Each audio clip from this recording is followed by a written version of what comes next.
Bienvenue dans cet épisode de PCA Podcast. Aujourd'hui, on va parler de pâtisserie. Bonne saveur. Je vous laisse avec cet épisode. Je pense qu'il vous donnera l'eau à la bouche. Comme d'habitude, cet épisode sera en avance sur Patreon. N'hésitez pas à vous abonner. Cela permet de soutenir PCA Podcast et surtout d'avoir les épisodes exclusifs et en avance. Allez, bon épisode. Allez, bienvenue dans PCA Podcast, Parcours Confidence Antilles, le podcast où des acteurs professionnels aux Antilles vont nous partager leur histoire dans le monde de l'entreprise en tant que salariés ou entrepreneurs. Allez, go!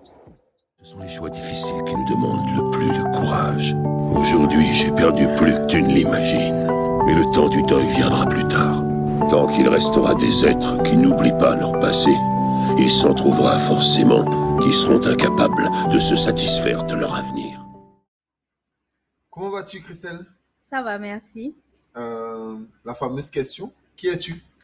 Christelle Dinan, guadeloupéenne, avec des origines de la Caraïbe, puisque ma mère est de Montserrat, mon père de la Guadeloupe, ma grand-mère de Trinidad, donc voilà, et mon autre grand-mère de la Désirade. Ok. Donc c'est assez large. Assez large, oui. On va commencer par le parcours scolaire. Alors, parcours scolaire, j'ai fait une année de BTS Management des unités commerciales. Et ensuite, MUC. Après, je suis partie à l'école d'infirmière. Et puis, depuis, j'ai fait mes 3 années et demie. Et ensuite, j'ai commencé à travailler. D'abord en réanimation. Après, j'ai fait des vacations aux urgences des eaux claires. À Choisy aussi, en rééducation. Et ensuite, je suis allée en libéral. Et là, ça va faire bientôt 10 ans de libéral. Ok. Voilà. Et comment ça se passe le quotidien Comment tu as vécu la période Covid? Ah là là. La période Covid était atroce, franchement. Je me souviens, je revenais de vacances et c'était l'horreur. J'ai dû travailler parce que j'avais déjà un roulement avec mes collègues. Et là, j'ai dû enchaîner 20 jours parce qu'on avait scindé de manière à avoir une tournée que de Covid, ne pas mélanger avec les autres patients. Et j'étais à bout. Entre ça, les informations qui disaient que des choses négatives tout le temps. Donc, depuis ça, j'ai décidé que j'écoutais plus les informations. Parce que en fait, je sentais que psychologiquement, ça avait un impact important sur moi. Donc, Alors, tu sais, je comprends totalement. Et d'ailleurs, c'est même quelque chose que moi, j'ai commencé à faire. Non, parce que dans les PCA Actu, où je fais de l'actualité, j'essaie toujours de mettre, de mettre de l'actualité positive au départ. Parce que, parfois, 40, si tu écoutes 5, 6, 7 actualités de PCA Podcast, et t'as écouté que des mauvaises nouvelles, alors même si que l'analyse soit bonne ou pas bonne, c'est saoulant, c'est anxiogène en plus. Voilà, c'est anxiogène. le mot. Donc j'essaye toujours de mettre de la bonne actualité et ensuite parler de choses qui vont pas, ou parfois simplement essayer de comprendre le sujet, mais sans que cela soit complètement anxiogène. Voilà. Au-delà de ça, et c'est pour ça aussi j'aime beaucoup les PCA Podcast, le vrai PCA Podcast, c'est-à-dire les parcours, parce que ça reste que du positif. Ouais. Donc, je comprends que les mauvaises nouvelles, c'est oxygène, quoi. Tout simplement, voilà. Donc, j'ai fait l'abstraction et je peux te dire que je vis beaucoup mieux.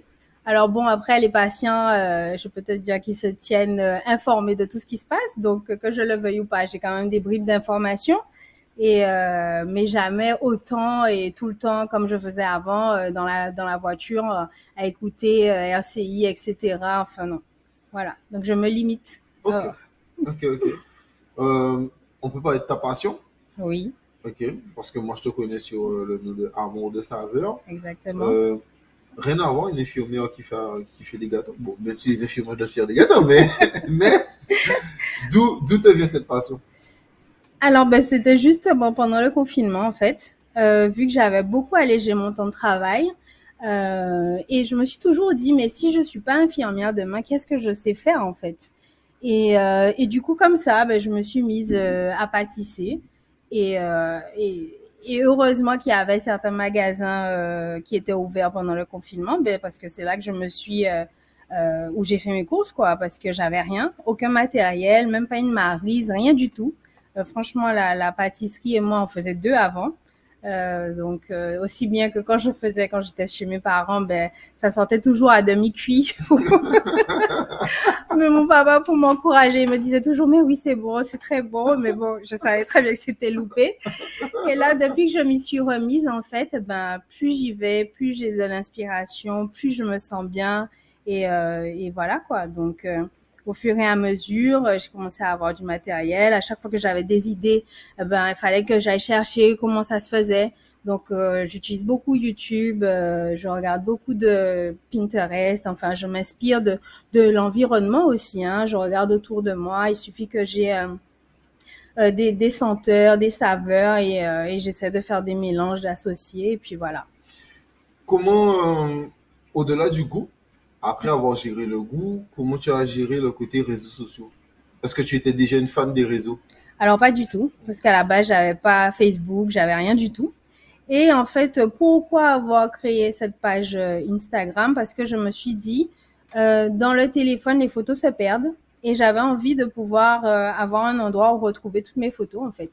Et donc du coup, je me suis dit bon ben je me fais une page dédiée à la pâtisserie et comme ça au moins ben je pourrais voir mon évolution, je pourrais regarder, retourner en arrière, revoir tout ce que j'ai pu faire, voilà, au fil du temps.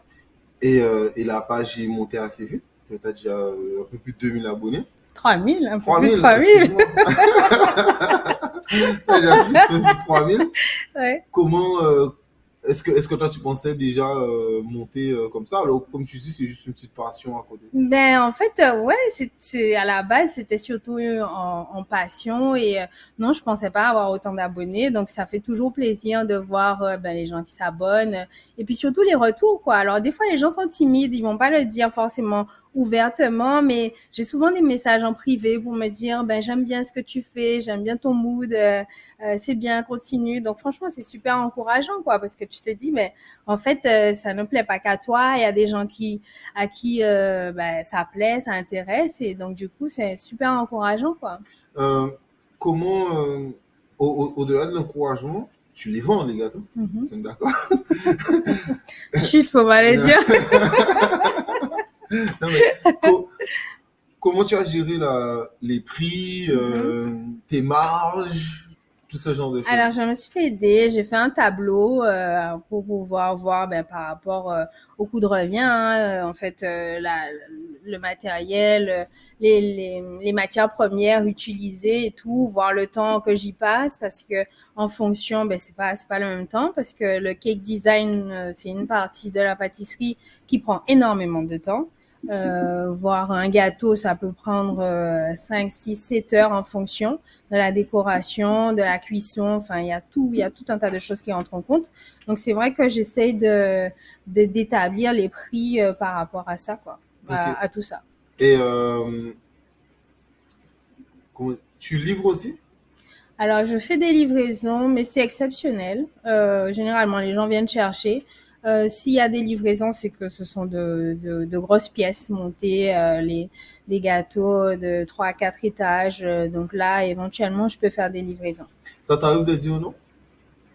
Oui, oui, ça m'arrive de dire non. Alors, ben, si j'ai trop de travail ou si je le sens pas. Parce que en fait je fais aussi au feeling quoi et j'aime bien je sens la vibes à travers la personne parce que qu'on le veuille ou pas ben t'as des clients qui peuvent être un peu plus titilleux que d'autres et avec qui tu sens que ça va être problématique dès le départ quoi. Donc du coup je me force pas comme ça reste une passion donc j'ai aucune obligation et vraiment je fais en fonction de la vibes. Mais c'est peut-être là ta chance. Ouais, C'est que c'est un à côté. voilà. Alors qu'un professionnel, lui, il peut pas se Non. permettre de dire, il peut pas se permettre de dire ça, quoi. Ouais. Non, mais je comprends totalement. Comment tu as su dès le départ que, parce que, ok, tu savais que, enfin, tu t'es dit, ok, là, le goût, il est bon, mais comment tu as géré la mise en vente des premiers gâteaux? Mais ça s'est fait naturellement, hein, parce qu'en fait, bon, au départ, comme c'était l'entourage, la famille, les amis, donc je faisais pas payer parce que bon ben, je me faisais la main et que que voilà, je voulais faire plaisir aussi avant tout. Mais c'est vrai que en fait, quand tu as plusieurs occasions où tu es invité et que finalement à chaque fois tu dois faire plein de gâteaux, eh ben ça creuse ton budget de l'autre côté. Donc il fallait quand même qu'il y ait au moins un minimum de manière à pouvoir rembourser les dépenses avancées, quoi. Donc c'est vrai que et puis ben le fait à travers la page Instagram que les gens me découvrent, me connaissent de plus en plus, ben c'était des inconnus. Donc forcément des inconnus, bon ben voilà, tu établis un prix et puis c'est comme ça que c'est parti, quoi. Ok. Tu te montres pas beaucoup sur ta page d'Instagram. Pas du tout. Ok. Pourquoi? Ben parce que je suis pas très photo, ce genre de choses. Et puis c'est surtout mes gâteaux en fait. Hein. Moi, Mais c'est pourtant, les pas. gens parlent beaucoup du personal branding. Ouais. C'est quoi, tu n'y crois pas, t'as pas envie? Ben ça se passe très bien comme ça. Donc pour l'instant, j'aime pas forcément m'exposer. Et puis c'est toujours marrant parce que en fait les gens ne s'imaginent pas ou devinent peut-être qui est derrière. Et c'est vrai qu'avec les quelques apparitions que j'ai pu faire sur le magazine Foodie par exemple, ben c'est là que les gens ils découvrent ah mais c'est toi. Et du coup voilà quoi. Mais bon, non. En tout cas pour l'instant c'est comme ça Et je préfère rester dans derrière. l'ombre. Ok. Voilà. Pourquoi et d'ailleurs, pourquoi tu as accepté de la mise en avant de Foodie? Sachant que c'est un magazine lu seulement par une dizaine de personnes. Donc, Eh bien, ben, l'approche, l'idée, le concept, ben, j'ai accroché en fait et je me suis dit bon ben c'est l'occasion, ben faut se lancer de toutes les manières donc oui pourquoi pas et en fait voilà ça s'est fait comme ça. Mais avec toujours le petit côté timide à chaque fois que je dois apparaître ou faire une photo. Mais bon, les filles sont très encourageantes et franchement, elles te poussent à aller plus loin à chaque fois. Donc voilà quoi. donc là, tu parles de Mylène Cormard et Jessica Woody. Tout à fait. C'est ça, Voilà. Mais d'ailleurs, merci à eux. Merci. Je dis spécialement merci à Mylène parce que c'est elle qui m'a invité à la soirée Foodie du 11e numéro. Ouais. C'est là que je t'ai proposé qu'on fasse ce podcast. Donc, on est là.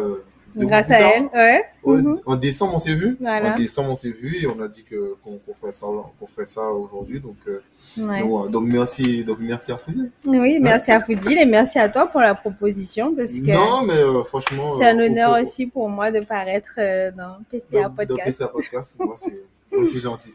Non, mais au-delà de ça, c'est quoi tes ambitions aujourd'hui? Parce que, ok, ça reste une passion, mais est-ce que tu te vois en vivre demain? Ah, ça. Ouais, j'aimerais bien. J'aimerais bien dans un futur prochain. Est-ce que tu as déjà regardé d'autres business autour du gâteau, genre des masterclass, je sais pas, des cours, des formations? C'est vrai que ça pourrait être un panel assez large. Alors, c'est vrai que je me suis pas encore vraiment penchée dessus. Pour l'instant, c'est encore en phase passion, mais ça serait une éventualité. Ça serait une éventualité en tout cas, tu n'es pas contre. Ouais, non, Ok. je suis pas contre. Même le fait de pouvoir de plus en plus te mettre en avant, etc. Est-ce que tu penses que ça aussi, ça pourrait améliorer le fait de pouvoir peut-être demain améliorer ton business? Oui, oui. Mais d'ailleurs, ben là, et puis c'est un challenge aussi pour moi à chaque fois, hein, parce que comme là, d'accepter de parler, alors comme c'est juste au micro, donc là, il n'y a pas le visuel, donc ça va. Mais oui, ce sont des démarches, ce sont des challenges personnels et réussir à aller au-delà de sortir de sa zone de confort. Voilà, c'est ça. Non, je suis totalement d'accord. Au-delà de ça, le personnel branding, je comprends. PCA Podcast, je ne suis pas le meilleur exemple. J'ai pas de photo. J'ai pas de photo. Ouais. Bon, j'ai fait, depuis la création, j'ai fait 5 stories où on voit mon visage. Ouais. Mais en plus, je suis même pas seul parce qu'il y a OTK. Souvent, les gens ils l'oublient. Parce qu'on entend tout le temps ma voix. Donc voilà. Mais OTK aussi fait le visuel. Okay. Donc j'aime pas le côté où il n'y a qu'une personne qui est mise en avant. Il faut jamais oublier l'autre. On termine. Okay. Déjà. Comment tu vois la Guadeloupe de demain? Ah, la Guadeloupe de demain. Ben, j'aimerais bien qu'on arrive, qu'il y ait une cohésion entre nous, quoi. Hein. Que les gens, ben, ils s'encouragent, qu'ils se serrent les coudes et qu'ils arrivent à avancer tous ensemble, quoi, en fait. Parce que, ben, c'est pour nous, quoi. C'est pour nous, c'est pour nos enfants, c'est pour demain. Donc, voilà, qu'on puisse faire les choses bien parce qu'on a une magnifique île et il y a de la place pour tout le monde, en fait. Donc, il suffit d'avoir une bonne vibe, un bon esprit et de manière à ce que tout le monde puisse évoluer le mieux possible. Ok, bon, c'est Voilà. parfait. Qu'est-ce que je peux te souhaiter? Et bien que ma passion grandisse et voilà. Ben, c'est tout le mal que je veux te souhaiter. En tout cas, je te souhaite beaucoup de love. Ça va Merci. avec Oui, le nom amour de des ta page, saveurs. le nom de ta page, beaucoup de réussite, que tu puisses Merci. continuer et surtout la santé. Oui, très important. Je pense que c'est le plus important. Ouais. Prenez soin de vous, comme d'habitude. Ben, le lien de ta page, en tout cas, il sera identifié sous les publications. Donc, n'hésitez pas à aller sur ta page. Bien sûr, n'hésitez pas à suivre PCA Podcast sur YouTube, LinkedIn, Twitter, TikTok et Instagram. Et c'est déjà pas mal. Allez, prenez soin de vous.